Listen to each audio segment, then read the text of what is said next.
Thank you for tuning in. Clownvis to the rescue will be starting shortly. Remember to visit clownvis.bigcartel.com for all your Clownvis merchandise needs. Bahiga, Botswana, Boomshanka and all that jazz.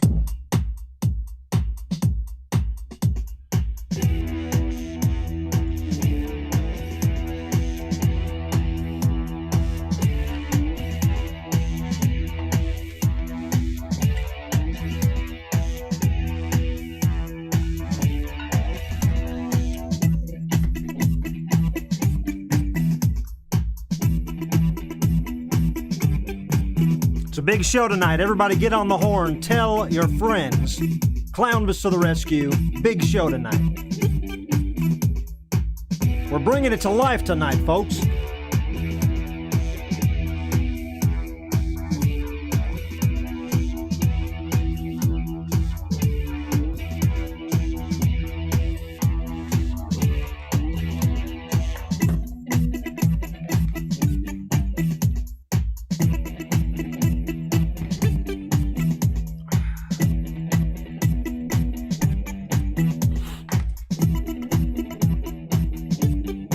Yeah. Get up. Get up there.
All right, we're not wasting any time tonight, ladies and gentlemen. We are gonna jump right into the madness. So if you're lollygagging, if you need to get a snack or take a squeege, do it now. Get that squeege out of the way, because the show is about to begin.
Yeah, here we go.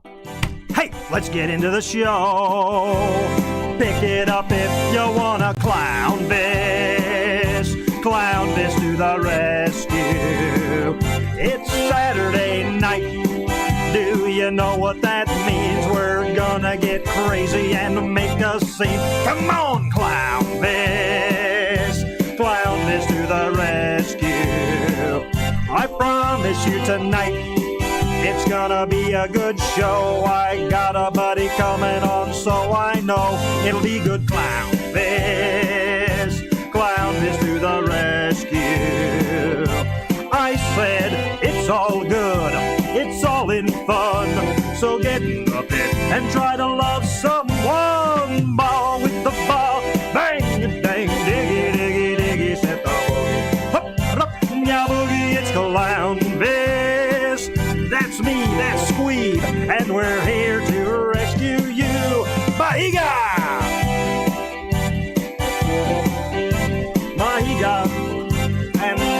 Botswana. Ladies and gentlemen, it's going to be a big night. It's going to be a fun night. How long is this damn song? I want to talk. Wrap it up. Yada-da! And wrap it up. Let's get that song down to about a minute and a half, all right? I think we're probably about 15 seconds over that, for crying out loud. Hey, gang, my name is Clownvis. Welcome to Clownvis to the Rescue, a big program here on Saturday night. You guys all know Saturday nights are, hands down, my favorite night to do the show, because we party, because we get crazy, because we have a lot of fun. And tonight we're going to have a lot of fun because I'm bringing on a very special guest. And I'm going to tell you about him in just a bit. His name's Adam Realman. You're going to love everything about this guy, I promise. He's a strong man, he's a sideshow extraordinaire, and he's so much more. You guys will really get a kick out of him. But before we get into that, we should do the deed and check in with the crew. Squeeb, how you doing, buddy? Clownvis! What's up, doggy?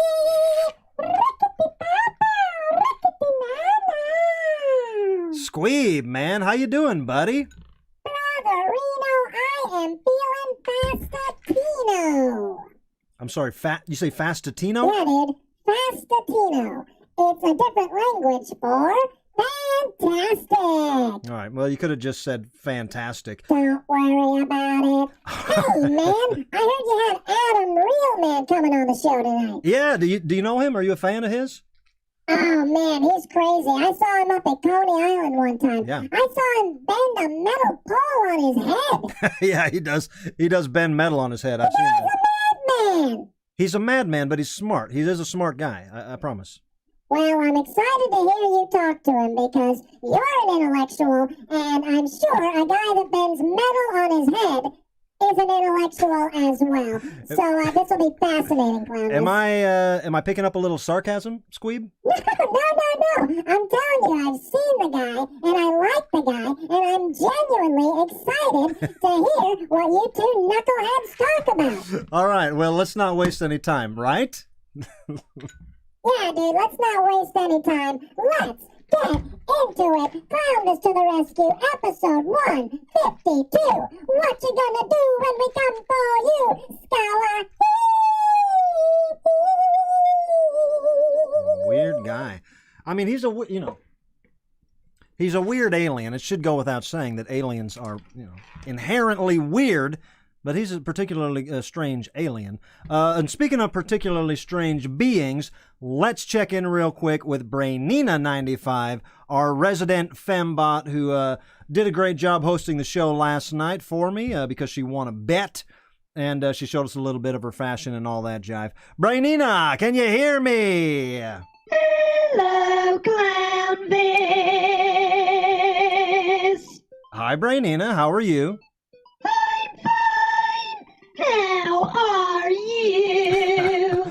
I'm doing good. Hey, great job. Did you have fun last night hosting the show? Oh, I did. It was a dream come true. I'm so glad you lost that bet. Well, I'm glad you brought that up. I don't think I did lose the bet. Look what we found. Fruitopia is a real place. Right there below me. See it? Yeah, right. Like you were talking about a strip club in Florida. Please. I talk about Florida strip clubs a lot, Brainina. I could have well been talking about You it. said it was an island or something. Yeah, I said or something. That strip club falls under that category. Or something. You're silly. If you want to call the bet on a technicality, guess what, buckaroo? It's too late. I already hosted the show. I know. People love me. I know. People do love you. We got great feedback. You did great, Brainina. I want to get into the show now, all right? I'm excited. Let's get into it. All right. Thank you very much, Brainina. Enjoy the show. Enjoy the talk. Brainina 95. Well, ladies and gentlemen, it's good to be here. I'm glad the crew is feeling good. Like I said at the top of the show, I am about to bring on a guest, a good friend of mine, and I'm so excited to talk to him. We don't get to catch up nearly enough, so I figure this is going to be a great platform for us to catch up with each other. He's a fascinating guy. He does so many things. I know him from the world of Sideshow. I'll go into how I know him a little more once we have him on once we get him in the room here. But I'll tell you this, ladies and gentlemen. This guy is somehow equal parts very organized, very well thought out, very schooled and studied, and at the same time, one of the craziest people I know. It's really it's a mind bender how this guy gets away with some of the stuff he does on stage. But I love him. Before we bring him in, I'm going to show you guys a video. Now, this is it's just kind of a raw video that was taken by a fan at a festival called Heavy Rebel Weekender, maybe 5 years ago, I think this video is from. I'll set it up because the first part is not here. Adam, real man, has taken a tube and he's put it into his nose and it's coming out of his mouth. And he is about to feed people whiskey in a famous trick he calls nose whiskey.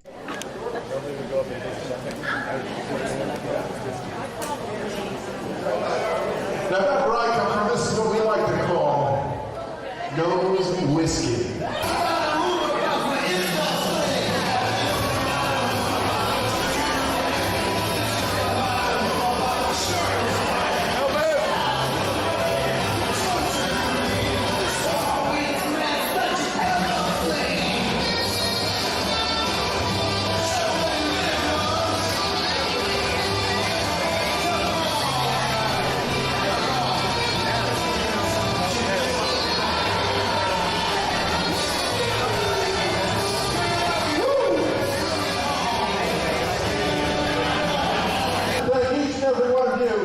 For coming up here with me, Adam, the first real man. Let's do the extraction now. But it's pretty effective. Ladies and gentlemen, here he is in the flesh. Adam, real man. Wow, Clownvis, thank you so much. Wow, I'll tell you, that nose whiskey is may never see the light of day ever again. Yeah. When you watch that video, you think about the gimmicks you took for granted on stage all those years, huh? And you know, all it takes is one pandemic to shut down an entire pretty solid act. Yeah. Yeah. I've said before I was never much of a germaphobe or anything before this last year, but the amount, it seemed like a trick because the tube. It seemed like a clean trick because the tube is going through your head, through your face, but the whiskey is going through the tube. But then there is just droplets and slime coming off everybody, right? Well, I mean, when I do it, yeah, it's all connected up there. So the tube goes in the nose, right out the mouth, and I do clean it off with, an alcohol pad before I bring people up. You're a gentleman. Encourage people. Listen, I would never drink out of someone's face. Let's put it that way. But I can certainly be a good bartender. But I don't. I encourage the people not to put their lips on the hose, the one that's coming out of my nose. Yeah, you kind of squirt it out there. Yeah. So they ideally, in a perfect world, their mouth is open, and I feed them like a mama bird. Yeah, it was a beautiful. I don't know if you'd call it a trick or a gimmick or a bit, but it was a beautiful thing that I saw you do a lot of years. I saw you do that. And, I'll admit, only once did I ever come up on stage to get in line to drink the nose whiskey. And by the grace of something somewhere, you ran out right before it was my turn. So I didn't have to do it. Well, you may never be able to do it again. So that was the one opportunity you had, and it's out the window now. I'll have to figure out a way to move on. So, ladies and gentlemen, let me give you a quick backstory on who this guy is. This is Adam Realman. He is a big player up in Coney Island, up in New York City. He does a lot of work for Coney Island, USA. Are you still doing the Coney Island school? Is it technically under the same thing it's been, or Well, that's another thing that's sort of on the, on the stops now because of Corona. Anything we were running it up until the summer of 19. We had to obviously cancel it for the summer of 20, summer of 21. There's no plans. Basically, when all of this is a distant memory, we'll go back to the school. But yeah, because everything that I teach involves sticking stuff into your body, and if we don't have a clean scenario and we can't do this virus free, there's no turning back. No. We're just not I mean, you could put a condom onto a sword, I suppose, right? You ever tried that? Adam is a sword swallower. What's the longest blade that you've swallowed? Usually I go about 27.5 inches with some sticking out of the top. So it'll go down, it'll touch the bottom of the stomach, and little remaining out. And for people watching, if you've ever seen sword swallowers or wondered about it, that's all real, right? That's not a gimmick. That's real. No tricks, just treats. Yeah, it's when I teach it, I explain that you need mind and body control. Everybody's got a gag reflex, and that's your body's way of telling you you're putting something down your throat that you probably shouldn't. Then there's the mind control, where you got to convince yourself that swallowing a sword is an okay thing to do. And if you master both of those, you'll be able to do it. But it is dangerous. I mean, it's ripe with danger. A lot of things. No kidding. I do have a friend that was injured cutting with a cut inside, and it can be dangerous. It is all very real and dangerous, as are most things that you teach at up in Coney Island and you perform. The fire eating, fire breathing, the bed which of I'm not nails. doing a whole hell of a lot of these days. You really. You know what I'm That's saying? a good idea. I never thought about that. You'd lose that beard real quick, wouldn't you? Real fast, yeah. One blow back and walking around like, well, we could say Richard Pryor, but come on, it's useless. Michael Jackson in a Pepsi commercial. That's better. That's fine. That's family friendly, I guess. Right. And so I've known Adam, real man here, for almost 20 years, I think now. I mean, it was around the turn of the century when I met you at the Heavy Rebel Festival. Yeah. And I used to, before I knew him, I would watch him perform. And I got to say, man, you were ahead by years and years. When I first saw you perform your act, which was a lot of sideshow bits, and you incorporated a girl dancing like a chicken, I believe, and you had a whole setup. You had the three-legged chick that you could pay extra for and go see, and I'd never seen anything like that. I have to say that at that time, around the turn of the century, I feel like maybe the mainstream had seen a little bit of sideshow stuff through Jim Rose, who got kind of big in the mid '90s, but then there was really nothing. There wasn't yet a burlesque revival or a sideshow revival where people were doing these things. So I got to say, I owe you a lot of credit for your amazing productions in the early days and just bringing together what I thought in my mind should be current day vaudeville, which is what it was. And that's, and thank you for that. That's really what I was going for. Like you said, Jim Rose in the mid '90s brought this art form back. I mean, it was pretty much flatlined before Lollapalooza, when he went on tour and just, toured the country showing these wacky, incredible stunts. And it quieted down a bit. And then like you said, at the turn of the century, things started to percolate a little bit. And when I say, I was I'm certainly not going to say that I was, the first one, but certainly the first sideshow performance down at the Heavy Rebel Festival. And, Coney Island's been going strong since the 80s. And that's where I learned how to do it. I learned it at the sideshow school in the early 2000s and just took it and ran with it. And, as the years progressed, you would see more burlesque, like every city, let's go back 20 years, 21 years. Every city probably had a or the major cities certainly had a burlesque scene. Certainly L.A. and New York, and the probably larger cities, Chicago and whatnot. As the time went on, the scenes got bigger. So the sideshow scene, the burlesque scene. Now you got smaller cities who are developing these scenes, and smaller, even smaller towns developing these scenes. And by now, I mean, well, again, in the post-corona world, it was and continues to be a pretty popular art form. I don't. Eventually, we will get back to normal, but right now, I guess everyone's pretty much just hitting the Zoom. Yeah, well, and I'll also say this: Adam does a wonderful. He's got his own YouTube channel. Is it Adam Realman? Is that the name of the channel? I don't even know. I believe it is. You're listed as Adam Realman. I'm one of these. I'm like a technical idiot. So it's Adam Realman, and I guess the show. Well, maybe the channel is Adam Realman. The show is called Your Personal Record, and it's about record collecting. So, and today, I mean, though it isn't, it is the Clownvis show. It's not my record collecting show. I did bust out a very special record for Clownvis. Look at this. Right the over here. The circus is in town. And I mean, you know this guy here? The kid or the clown? Oh, either. I don't know either of them.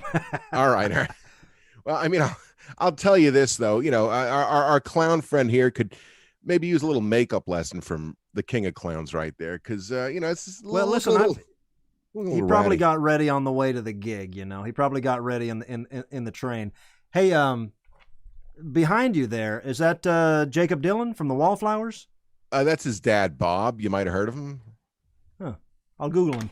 Pretty neat stuff.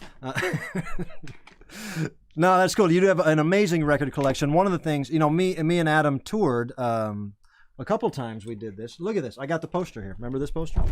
The American Heroes Tour. Wow. This was in 2012. Adam and myself, and we were living on different coasts. I was in L.A., you were in New York, and we decided why not hit the road, and we brought Chrissy Cocktail. Where the hell's Chrissy? How's she doing? Is she around? She's around. I haven't seen her in quite a while. Creeping in the shadows. That makes sense. Yeah, somewhere. Well, she was fantastic for the show. She really made us look a little better. But this was a great tour, and that was 2012. Man, that was a long time ago. Yeah. But prior decade. I mean, it's and it was we had some really good. We went as far as, did we do South Carolina? Certainly North Carolina. We might have done South Carolina. Yeah, we went down pretty far. Charleston, Maryland, I think, or Baltimore. Yeah, we hit Baltimore. I think we did Jersey. Did we do Jersey? Yeah, we did Denny and Lee's, the Magic Shop in Baltimore. We did Philadelphia. Philly. We did Philly. The Magic. It was like a little Magic theater. Grasso's Magic Theater. I think the guy's name was Grasso. Yeah, he not good. So, what do you mean not good? I mean, maybe I should skip it. Is he locked up now or something? He ended up in some trouble. Yeah. You're kidding me. No, I'm not. The old guy that ran it, or his. No, the guy that ran it. His son was like, went on. He was on America's Got Talent. He ended up like a really legit guy, but the guy who ran it was, got into a little trouble. Oh gosh. Well, I won't ask any questions. I'll just assume the very worst. You just Google it, and none like of that my Jacob business. Dylan father guy. What's his name? Bob. Yeah, I'm making a list here. I got to Google Bob Jacob's dad. Dylan. I'll figure it all out someday. But one of the things that we connected on when we were on the road together is music. You got great musical sensibility, and you are lucky enough to have been in New York in a lot of what I consider a very cool time to see live music in New York. I guess in the 80s and 90s growing up. I had Cardone from the Toilet Boys on last week, and we talked about you. We met you. I met him through you, but you saw some of the best stuff up there, huh, in New York? Well, I mean, I was lucky enough to see the Ramones, I mean, over 40 times. So, I mean, That's again, it was going from the, late 80s to the time they called it quits in, I think it was 96-ish. 96, But, yeah. back in the mid 90s, I mean, they would tour soccer stadiums in South America. I mean, Yeah. they're touring to hundreds of thousands of people. And then they come back to New York and they're playing a little room at Coney Island High on St. Mark's Place to 150, 200. And, they did this kind of the last 2 years that they were doing their world tours. They would always end up back in New York at Coney Island High and do like 2 or 3 shows. And I was at every one of those and, saw him. How fun. Really, I saw him. The weirdest spot, I drove out to Atlanta. No. I drove out to Allentown, Pennsylvania, but I also was in Atlanta and saw them. So I've seen, not like I'm a deadhead or anything. I didn't, or I guess a pinhead, but A pinhead. yeah. But I only got to see him once, and unfortunately, it was a festival situation in '96 towards the end of the road, maybe '95, right after Audios. When they played Lollapalooza. It was the tour right before that. I think it was the same summer, but it was like a radio station festival, that same kind of thing. Yeah. And Adios Amigos had just came out, and they got up there and just started playing these Adios Amigos songs as the amphitheater just emptied out. They were not the band to see, and I was on cloud nine. But yeah, I would have loved to see them in a better setting. But it's part of their legend and legacy that. If you caught it, you caught it, That was it. I mean, it was 20-something years, 24 years, 23 years. Yeah, good run. And now, God, look at this, man. I mean, 20 years later, we just celebrated the 20-year passing of Joey Ramone. And It's crazy. You can't swing a dead cat in a target without hitting a Ramones shirt, you know what I mean? I mean, it's part of the infrastructure of just fashion American popular culture, yeah. Yeah, 20 years on Joey. We got 30 years on Johnny Thunders. Yeah, it's crazy. Walter Lors is within the last year. Yep. All the heroes are going. Sylvain. Yeah. That was a biggie because I was in the last New York Dolls video, believe it or not. That's right. Did you do some gigs with them too? I didn't gig with them. I mean, I got on the guest list, so I was at gigs with them, but I never performed with them aside from the video. And what was cool about that was it was at some warehouse in Jersey. I mean, like it was a sound stage or just an empty, like a black room warehouse. And I had to get there at the crack of dawn. Place was cold, and I'm there maybe a half an hour. And in walks David Johansen, his girlfriend, and Sylvain. And Sylvain was just the friendliest, nicest guy to meet. I mean, here he was in, the legendary New York Dolls, one of my favorites. And he's talking to me. And we were on set the entire, it must have been a 6-7 hour shoot for a 3-minute video. And at breaks, we were just talking as if I'm talking to you, like I've known him for 20 years, like I've known you. And it was just a genuine conversation. Fast forward now quite a few months, and they were playing at the Bowery Ballroom in Manhattan. And I was hanging out. He walks in, there's no backstage. He walks in through the main entrance, sees me, comes right over. It's the Sword Swallower, and gives me a big hug. I mean, that was Sylvain. And, I put on the Sylvain tribute that they did over, with Bowery Electric and Rolling Live Studios. And we'll talk about that in a couple of minutes. And it was everyone that spoke about Sylvain it was just so heartfelt that he truly was a gentleman, a nice guy. Yeah, I think he appreciated what he had for sure. And you know something, man, that I think I think about this almost daily, and I don't know who else out there thinks about it or gives credit to this concept.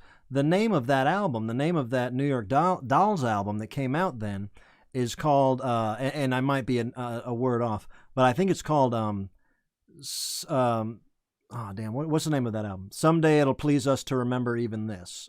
Right. I think is what it is. You may be and missing a word or 6, but but that's the gist of it.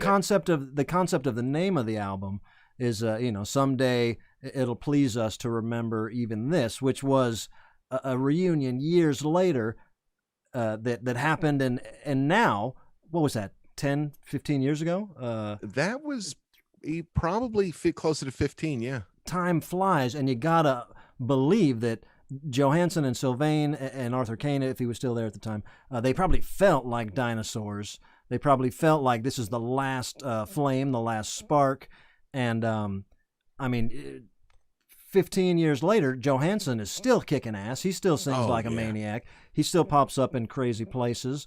And I always think about that, because every time you think maybe you're getting old or maybe this is the end, you gotta look at the big picture of some of these people with long careers, and you pretty much got 20 years after you think it's done that you got to keep on keeping on, you know? Exactly. I mean, Johansson's still going at it. I mean, we saw him, it must have been 2 years, certainly a year before the pandemic. So let's go 2 years ago at a pretty small venue. The voice was still powerful. Actually, we saw him, I think, twice that year. Powerful voice, great band. He still has it. I mean, he's rocking and rolling.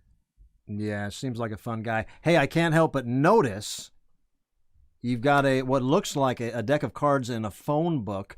I don't want to put you on the spot, but Adam you're a strong man, which that's something that came up in the last few years, I suppose, the last 5 years, because you weren't always a strong man. Probably closer to 10 at this point. I think yeah. It's been a while.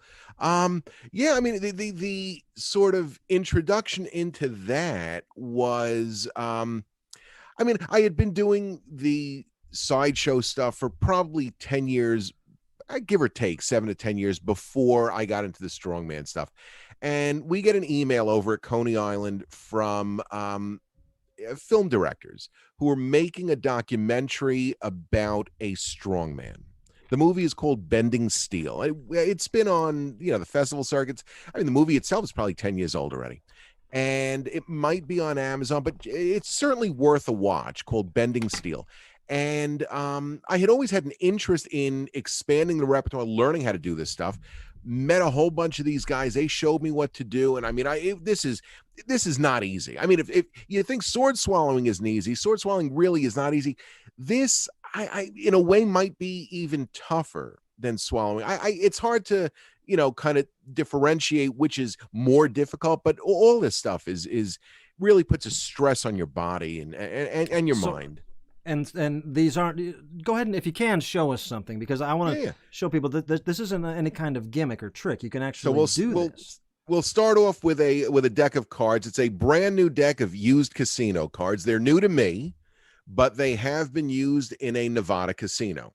We'll get open the deck here, show you that the box is completely empty. All right. So if you know how many cards are in a full deck, you'll know that there are 52. Sometimes they give me jokers, sometimes they don't. Like I said, it's a brand new used casino deck. So if the jokers aren't on the bottom of the deck, jokers aren't on top. I guess the only jokers in the room here are Clownvis and I.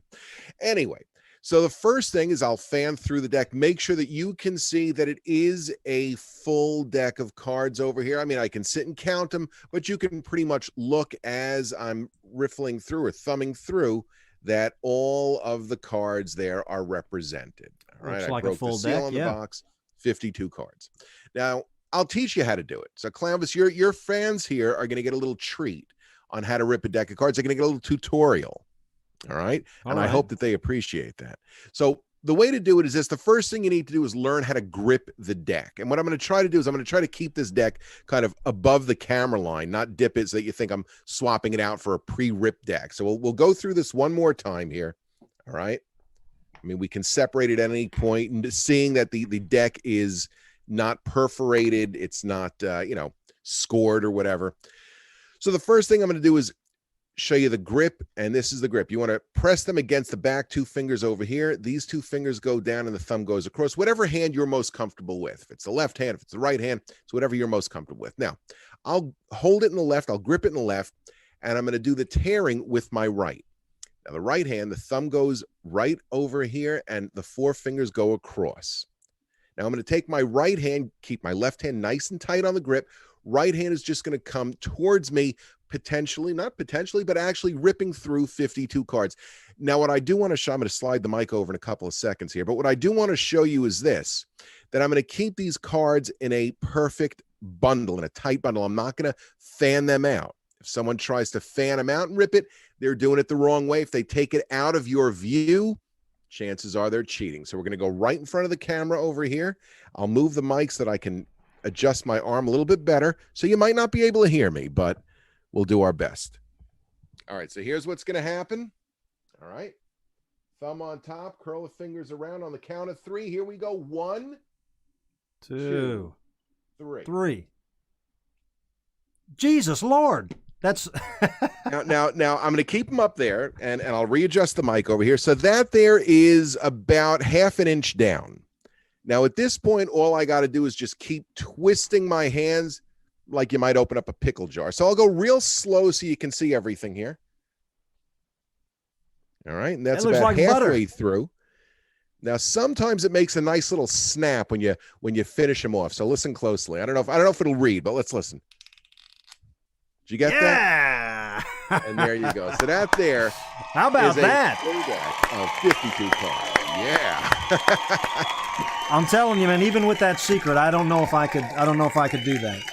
Well, it turns your hands into like, you'll callous. They'll bleed. It's, you got to suffer for your art, as you well know. Well, sure, yeah. I bleed all the time trying to do this stuff.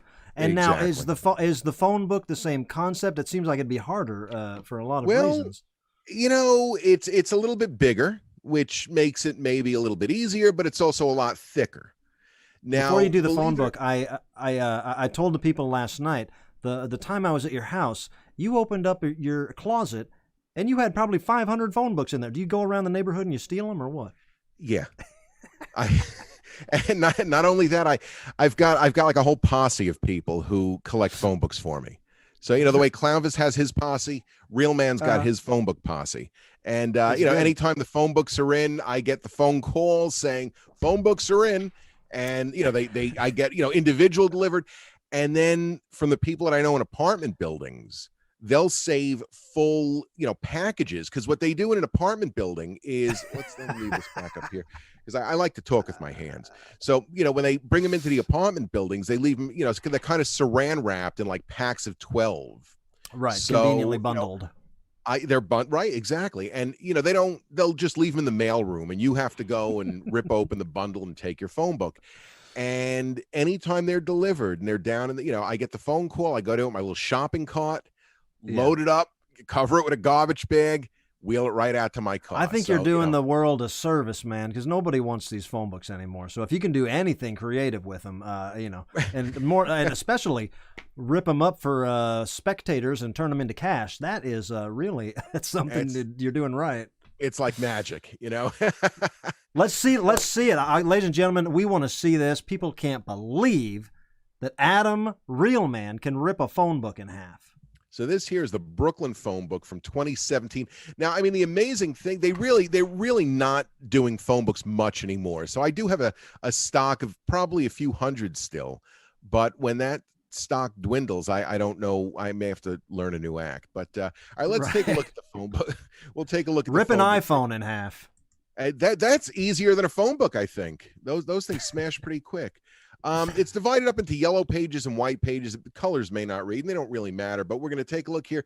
There's 334 pages in the white pages. I don't know if you could see that. Yep. Okay. And the yellow pages here, we're going to look back here. We're looking at 391, 93, 396 right over there. Okay. So we're talking at just about 700 pages between, the white and the yellow, front cover, back cover, and the like. Now, in order to rip a phone book, there's a bunch of ways that you can do it that are cheating. And like I said, we're not going to cheat over here on the Clownvis show. The first way to cheat ripping a phone book is you grab the phone book like this. And this you could check out on YouTube after the Clownvis show, though. Make sure you stick around for the whole show. You squeeze the phone book like this, And you see what that does? That creates a little air pocket right in there. You can see it crystal clear on that screen. You twist your left hand up and your right hand down. In essence, what you're doing is ripping one page at a time, going right through because of that air pocket. Now, the next way, believe it or not, you take the book and you cook it. Pop it in the oven, 100 degrees, low heat. What? 3-4 hours, you're going to dry out the pages. The pages get dry. The pages get brittle. You go like this. They fall down, not happening. All right. The last way, you take the phone book by the spine right there and crack it on a table or on a shelf, whatever it is. Once you get a crack in that spine, it's pretty easy to separate the two sides. Not going to do it like that. What I'm going to do is, if you can imagine like a giant set of scissors or paper shears with the blades moving opposite directions, slicing through. So we've got about 700 pages of the phone book right over here. I'm going to put my left hand over here. My left hand is going to move to the right. Put my right hand here. My right hand is going to move to the left. Similar to the way that my hands moved in ripping that deck of 52 cards, it's going to rip through just about 700 pages of a Brooklyn phone book. I'll have to move the mic just a little, getting a better position here, and then we'll see what we can do. So hopefully you can all hear me. Can you hear me? Yeah, it sounds good. Sounds good? Okay, so we'll get this as high up as we can, all right? Now check it out. Left hand's going to move to the right. Right hand's going to move to the left. Right in front of your eyes there. We got that nice rip. We'll hold it up, and now we can readjust the microphone, and we can shred right through the phone book just Look at that. Like that. And there you have it. That's ripping a phone book, a Brooklyn phone book, my friends. A real-life Brooklyn phone book, ladies and gentlemen. Adam, real man, that is amazing. Yeah. Hey man, let's talk about what's coming up. It's Wednesday night, right? You're doing it's Thursday night. So yeah, we got a big shindig going on Thursday. We're calling it a rock and roll circus. Basically, it's you were talking about amazing bands from the 90s. We got Jesse Malin, who was in Degeneration. There's Miss Guy, who was in Toilet Boys. Kembra Fowler from Voluptuous Horror of Karen Black, Joseph Arthur. We got Michael Imperioli, Christopher from Sopranos. He's going to be doing a set with his band Zopa. And then we got all our sideshow and burlesque act. So we got this going on. Yeah, I'll be out at Bowery Electric filming on Monday. We're doing it's a complete broadcast event. So we're doing filming on Monday. We have video submissions. Clownvis is going to be one of them. I'm going to be on there, so I will make sure that I promote it and send everybody over there to watch the whole thing. And the object here is you're raising money for Coney Island, USA? Coney Island, USA, correct. So the way it works, it's an interesting thing. Jesse's been doing his live stream, the fine art of self-distancing. He pretty much ran this for a full year. First one was out of his apartment, and then he realized, wait a second, I can get like a decent production team and work it out of Bowery Electric. So no one was in Bowery Electric except the crew. Everyone's masked up. And he ran the show for a year and had brought in special guests. And we were looking to do a show. We've done a couple of our own broadcasts through Coney Island, USA. For those that don't know who Coney Island, USA, or what Coney Island, USA is, we're the not-for-profit arts organization that runs the Coney Island Circus Sideshow. We do the Mermaid Parade out in Coney Island every year. We've got a Wednesday night broadcast, Ask the Experts, that I run on. Well, we run it off of Zoom, but you can check out coneyisland.com. And we reached out to Jesse. We've got mutual friends, and he was all about it because he ran the club Coney Island High back in the 90s. Yeah. He had a club in the city not too far from Bowery Electric called Coney Island Baby a couple of years back. It wound up changing names, but it's a cool event. It was a cool club, and we were trying to think of a name for the event, and I said, what about Coney Island Baby?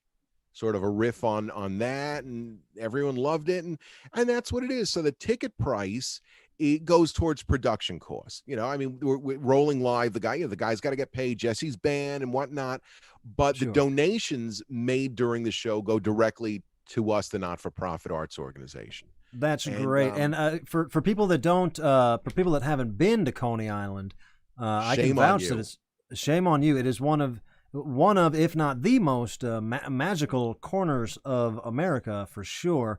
And I know that there's been times in the past where they've struggled and people have rallied to help them.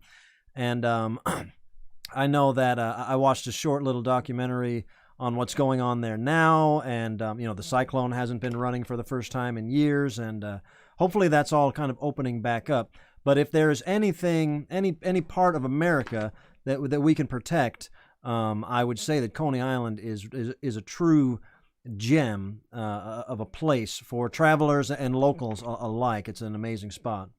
Yeah. I mean, as of 2 weeks ago, the rides have opened up. Yeah, they're all socially distant. The Cyclone, the Wonder Wheel, Luna Park, the Ghost Hole. Dino's Wonder Wheel Park. So the Ghost Hole. Yes. No, wait. Which one is Spookorama? Ghost Hole. Is it called Spookorama? Yeah. Okay. Ghost Hole is gone. The Spookorama, which is in Wonder Wheel Park, is still open. And fantastic. It's and if you guys are interested in if you guys want, you can just go on YouTube and watch some of these old documentaries of Coney Island in the old days. I mean, that was the spot in the world, right? I mean, the early days of those parks, there's nothing like it. Still, to this day, there's nothing like what it used to be. But I mean, Coney Island, back in the day, literally was the birthplace of American entertainment. I mean, you wouldn't have, I don't know, what do they have out where in Clownvis? Is it Six Flags? They have a Six Flags out there? Or there's Six Flags, Disneyland. There's Knott's Berry Farms that I've been to in LA, and there's Disneyland. None of that. Yeah. None of that would exist if not for Coney Island, because the amusements, the rides were invented there and then just brought out. But, I love the old rides that you see in those documentaries where it's just some old guy in the 1920s on a 2x4 sliding down a rail at 100 miles an hour with no belt. I mean, or anything. Safety didn't exist. The spinning floors. The steeplechase used to have a thing where they had these big wooden floor, like wooden circular plates on a floor that would just spin, and so it would spin you this way, and then another one would just spin. I mean, how you didn't wrench your neck and literally kill yourself. A lot of flying off of the rides. They weren't like safety harnesses back then. It was like a piece of string or just hold on. I mean, it's so fun. Yeah, man. So it's a place in America that needs to be protected. One more time, tell everybody where and when they can catch this Coney Island baby. All right. So let's see here. You can check it out. It's get tickets at rollinglivestudios.com or thebarryelectric.com. And like I said, the tickets are going to production cost. Any donations that are raised during the event go directly to Coney Island, USA. We're still not open. So we're not running sideshows. We don't know when we're going to open just because of the COVID laws. I think we're allowed right now I think it's 33% admission, which after staffing and payroll, we just can't do. So it doesn't add up. So I hope everything turns the corner very soon. And this is a great. I'm glad you guys are keeping it going with stuff like this. So thanks to you, thanks to Jesse, thanks to everyone involved at Coney Island, USA. Who else does Dick do it with you? Is he still the guy there? Or who So Dick is he's still bopping around there. Dick is the artistic director. Well, one of the founders. I'm now the associate artistic director. And so I work directly with Dick with all the programs and whatnot, and it's a lot of fun. It's a great job to have, not only being on stage, but being behind the scenes, booking and just making the magic happen. Yep. Well, listen, man, we will definitely. I'll be getting up there as soon as I can to visit and to see the old boardwalk and grab a hot dog. Hey, real quick before we go, I think Nuff Naff Rat has a question for you. He's a character on our show. He's a big rat. He wants to ask you a question. Is that all right? Yeah, sure. Hello, Adam. I'm Nuff Naff Rat. I love rummaging through garbage bins looking for my next meal. So my question for you, mate, is next time I'm in NYC, where should I look for the best slice of pizza pie? Oh, Best slice that's of pie in New York? You got to go into Trains. You know. Trains. Pizza Rat. Yeah. Any relation to Pizza Rat? Because. No, I don't think they're related, but he might know him. Okay. I mean, I guess there's a lot of rats. Just another garbage-eating rat trying to make his way in showbiz. We got him a gig here for a while, but he wanted to chime in, you know. All good. No, Pizza Rat. You know, just you go onto the train tracks, and you can live for years on those on what's. So you're saying wherever you find a slice, it's good. Yeah. Now it may be a little tough. I guess ridership is back up though. So, you know, middle of the pandemic, it was a rat's worst nightmare. I mean, no one's riding the trains. There's no hungry food to eat. Rats. Yeah, I know. We were all hungry rats for a minute, man. Adam, I can't thank you enough for coming on the show, and I can't wish you enough luck with everything you're doing. Ladies and gentlemen, make sure you're following Adam Realman on Instagram and here on YouTube.com. He's always coming up with interesting stuff, and he is a wealth of knowledge about cool things, which I can appreciate. So, Adam Realman, what a pleasure to have you on the show, man. Oh, Clownvis, thank you. You keep doing what you're doing, man, and, one day we will reunite in Coney Island. I can't wait for that glorious day. Ladies and gentlemen, I'm going to switch it up here, and while we say goodbye to Adam, we're going to watch a quick video of you from Coney Island bending a piece of rebar. Now, this is rebar, right? That's steel? Yeah, real steel. This is amazing. All right, Adam, thanks so much. We're going to watch this video, then I'm going to come back and do the shout-outs. Thank you so much, all right, my man. Thank you. See if we can get a good bend in this.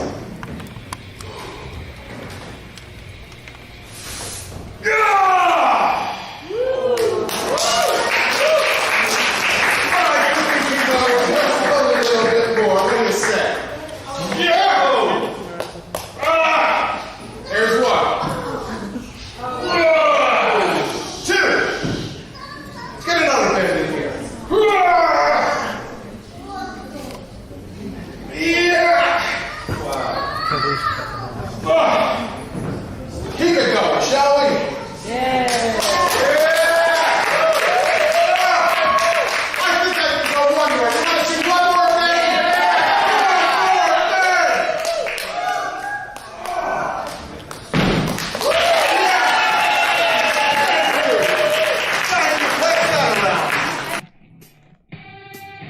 Oh, yeah, baby. Oh my God, we're gonna shout a little something out tonight. Boom Shanka, boom! Ladies and gentlemen, I hope you've had a good night tonight. I love Adam Realman. Hey, let's get into shout-outs. This is my favorite part of the show. If you want to make a shout-out on the next live show, which is next Friday night, all you got to do, send a $5 or more Venmo donation to @Clownvis or PayPal, clownvistotherescue@gmail.com. We're going to make all your shout-out dreams come true. It's that fun, it's that easy, and it's that realistic. Realistic. I'm going to open up your comments. I haven't been able to see them all night. Didn't have my screen. Hello, gang. Ellie, Stacy, Mogala, Gailski, Joni, Courtney, Bryce, Jen, Eric.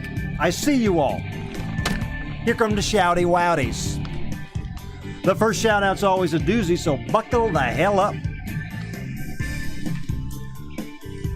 This is from Dan Windish. To the shout-out king, Harold Dufresne. First, thank you for last night's shout-out, and thank you for sharing the link to the Elvis t-shirt. You are a staple of Clownvis to the Rescue. We all love you. Best of luck on all your sweepstakes. Love, Dan Windish. Nice. From Chicago, Cindy May. Chicago, Cindy May says, thanks for the Adamant. I sang some Adamant in the after party last night. Did you guys have fun at that after party last night? I did. Harold Dufresne. A Harold Dufresne shout out to Tom Vu and his grandfather's wise old saying, there are two kinds of people in life, the doer and the loser. Which one are you? I like that. Another Harold Dufresne. Harold Dufresne shout out to Kelly Ripa and Ryan Seacrest for allowing me to be on their virtual show for allowing me to be on their show virtually Monday morning. I had a blast trying to convince them that I was a fiddle player in a Cajun swamp pop band, and I succeeded. Is that true? Did you guys see Harold Dufresne on what's the show called? Kelly and Ryan? I love Kelly Ripa. I was a fan of Haley on All My Children. Michelle Mercer. This is from the whole Mercer family. Super late shout out to Tyler DePero for including Baby Clownvis in your past Fun Fan art. You're awesome and we feel honored. Thank you from the bottom of our hearts. Love, the Mercer family. That's nice. From Buford Sanitized. Buford Sanitized. Clownvis, may I get a shout out to the almighty Paperclip. The Paperclip is the unheralded hero of the office supply universe. Just think about it. One day, some smart monkey somewhere twisted a piece of wire, and bam! One of the greatest inventions of all time. The world has never been the same since. Mad props to the Paperclip! Where's all my Paperclip heads at out there? I used to take paper clips and make that little, I would make them a triangle. So you squash the piece together, and when you set it down, boom! And I used to make little bows and arrows out of them with rubber bands. Paper clips are a saving grace to a lot of people. Whether you're in school, whether you're working in an office, a paper clip can be your friend. From Bonzo Brenzino. Shout out to Aaron, Michelle, Claire, Orla, and the wee English fella. These kids are a credit to themselves for their willingness to mend cultural divisions by volunteering with friends across the barricade. The frauds aren't that different to us. Cheers and beers. Well, that sounded nice. I didn't know a lot of the words I was reading there, but it sounded sincere. From Ryan and Kelly, my buddies. Shout out to Kelly and Ryan. Shout out from Kelly and Ryan to Harold Dufresne. Thanks for watching Ryan's Sheldon live stream. Hopefully, we'll both be playing music to you in person soon enough. Harold, rousing up your fiddle. Another one from Kelly and Ryan. A shout out from Kelly and Ryan again to our favorite robot babe, Brainina95. Your hosting made last night's show one for the books. I agree. What do you guys think? Drop the comments.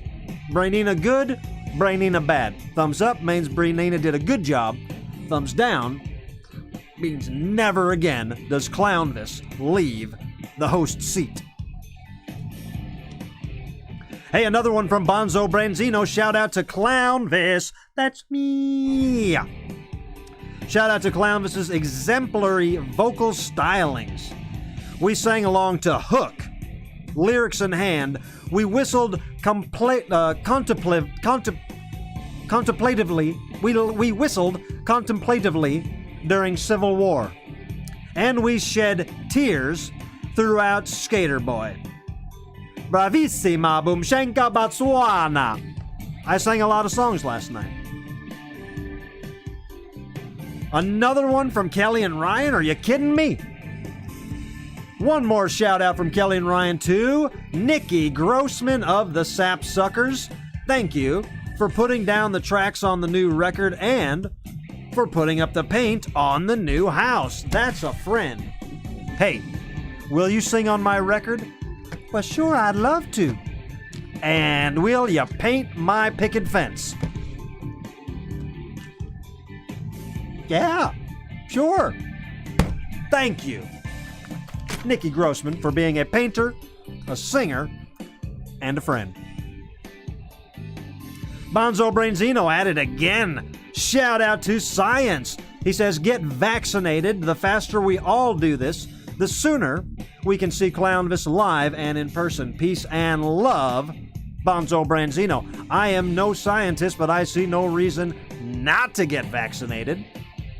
I have been vaccinated. I'm a vaccinated guy. And believe me, clowns were like last in line. So if I can do it, I think anybody can do it now, you know? And believe me, don't be scared of anything that is in it. I have put worse things in my body, I'm sure. I won't go into detail, but there was a night where I snorted a line of Tide. And I'm fine. I'm still fine. So I believe you, and I thank you, Bunzo. Hey, this is from Emma. Hey, Clownvis, shout out to the gang. Melina, Alan, Gina, and Tim. Sorry we couldn't have a watch party last night because I was in the ER. I missed my fellow clowns. Emma, what are you doing in the ER? Come on out. You need a ride? You need a lift? You need a wheelchair? Come on out. I'll give you a push. Yeah, baby. Emma Parker, thank you very much.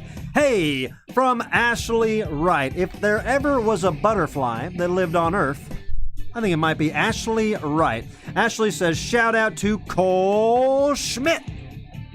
Thank you for being the best remote viewing buddy a gal could ask for. I'm raising my pineapple glass to you tonight. Cheers. Well, I wish I had pineapple in this, but I don't. But I will also say cheers to Cole and cheers to Ashley, the human butterfly. Is that a cool nickname? I like giving people nicknames. Ashley, the human butterfly. Scribbles, the juggalo. This is a shout out from Scribbles. He says, I appreciate quality when I see it, and Clownvis, you are quality. I recognize the format and all the hard work that you and other people put into your show. You are funny as heck. Peace, kindness, empathy to all. Scribbles, the Denver Juggalo. Whoop, whoop to you, my man. Thank you for that. That's a sincere shout out. No goofs, no jokes, no gimmicks. That's a nice thing to say. I appreciate it. Ken Treadway, the world's biggest. What would you be? What would Ken be? The world's biggest what? Dearest Clownvis, can we do Brainina to the rescue again? She seems chill. Please, you promised. Love, Ken. Ken Treadway, the world's biggest baby. You are a human baby. I see in the comments, he says, amazing person. I'm gonna go with baby. Ken Treadway, the talking human baby. Can we get Brainina to do the show again? Well, maybe if you upset me and I quit, baby Ken. Ken the baby doll, the human baby doll. I love you, Ken. You're a good baby. Hey, from Laura Holtz, shout out to Madonna. She seems chill. That's what I said. Madonna sits around eating spaghetti, get a snapshot, not a big deal. She's chill. That's how I like my celebos. I like my celebos. And one more shout out from Laura Holtz. Shout out to you, Clownvis, for sending us all to an ecstatic Fruitopia in our minds when you grace us with your golden pipes on the Instagram after parties. Can you do Holiday Road, which I just found out is sung by Lindsey Buckingham, on the next one? Bahiga from Rochester, New York. I do love Rochester, but I don't know the song Holiday Road. I'll give it a Google. Ladies and gentlemen, if you want to make a shout out on next Friday night's show, you should. It's not a bad idea. And all you got to do is send a $5 or more donation to Venmo at Clownvis, PayPal, Clownvis to the rescue at gmail.com. No matter where you are in the country, no matter where you are in the world, we will make your shout-out dreams come true. People stop me at CVS, they stop me at Rite Aid, they stop me at Walgreens. They say, Clownvis, why? Why? I say, shout-out. Ow, wow, wow, wow, wow. Ow, wow, wow. Oh my God, you gotta believe me.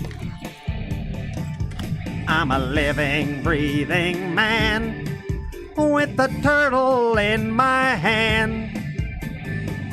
Sometimes when I'm doing things with my hands. Listen, sometimes when I'm doing things with my hands, I don't want to be in this one yet. Get me out of here. Sometimes when I'm doing things with my hands, like running the show, I'll talk. Then I'll say things that don't mean anything. It don't mean nothing. Sometimes I'm just talking so I can move my hands. Ladies and gentlemen, what a fun show. I hope you enjoyed our guest, my friend Adam, real man. That was the second guest we've had on this show. And in the future, I would like to have more guests. I am not guest crazy. You understand? I am not going to be spending my time trying to chase after celebos and get people on this show. But I do want to make sure that our interviewing process, our interviewing technology, is sharp, is crystal clear, is ready to go, and it's trustworthy. And I think over the past 2 weeks, with Cardone last week and Adam Realman this week, I do feel that we've had a successful launch of the interviewing process. What do you guys think? And I would like, like I'm saying, there's people I would like to bring on the show, and people that I think would be very interesting to you guys. And I'm not going to waste somebody's time if it's not a good program to be on.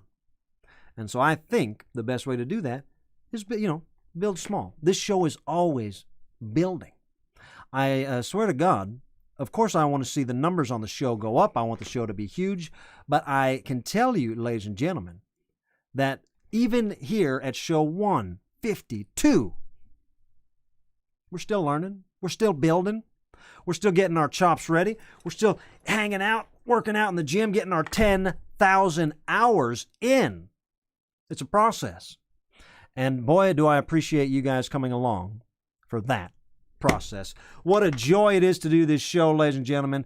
And I'm having so much fun. This is ridiculous. I'm having so much fun that why not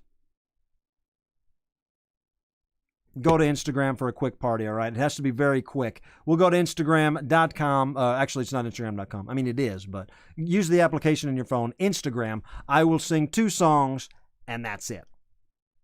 All right? All right. I love you guys. My name is Clownvis. What an honor. What a privilege. What a good time we had tonight. I'm doing all right. Show 152, yeah, Clownvis. Clownvis to the rescue. Make sure you're following me on Instagram at Clownvis. At Clownvis on Instagram. We're going to go over there right now. I will sing 2 songs, and that's it. I'll see you next Friday. I love you guys. You're a good audience. Bye-bye. Mahiga basquiba. Meet me at Instagram.com. I kiss the sad guard.